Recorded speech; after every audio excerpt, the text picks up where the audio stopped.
আমাদের জাতীয় বেঈমানরা মাথায় কসকসা দেখেন না, চকচক করে ক্যামেরাতে, টেলিভিশনে,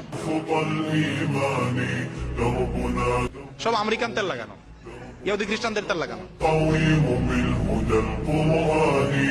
এই আমেরিকান তেল লাগায় আয়সা এসব বুদ্ধিজীবী নাস্তিক বেঈমানের দালালরা সব সময় বলে যে যেদিন আমাদের সমাজ থেকে, রাজনীতি থেকে, রাষ্ট্র থেকে, সংবিধান থেকে ইসলামকে উঠাই দেওয়া যাবে, সেদিন দুধের নহর বইবে আমাদের দেশে। কুফরিয়ার কোথায় গেলে আলেমরা মুখ খুলবে? কুফরিয়ার কোথায় গেলে আমরা মুখ খুলতে বাধ্য হব? এই সমস্ত কুফরি ওরা নিজেরা করতো এক সময়, এখন 16 কোটি মানুষকে তার দিকে আহ্বান করতেছে, এবং শত শত লক্ষ লক্ষ যুবকরা বিভ্রান্ত হয়ে গেছে, ঈমান হারা হয়ে গেছে। আগে একটা সুবিধা ছিল, এককালে মানুষ কাফের হয়ে গেলে মুসলমান থেকে অমুসলমানদের দলে চলে যেত, বুঝা যেত এই লোকটা কাফের হয়ে গেছে, বেঈমান হয়ে গেছে, মোরতাদ হয়ে গেছে। এখন অমুসলমান হয়ে মসজিদেই থাকে, সে অমুসলিম কিন্তু আবার নামাজ পড়তে আসে, আবার দেখবেন টুপি লাগায়, আবার সে আল্লাহরে বিশ্বাসও করে না।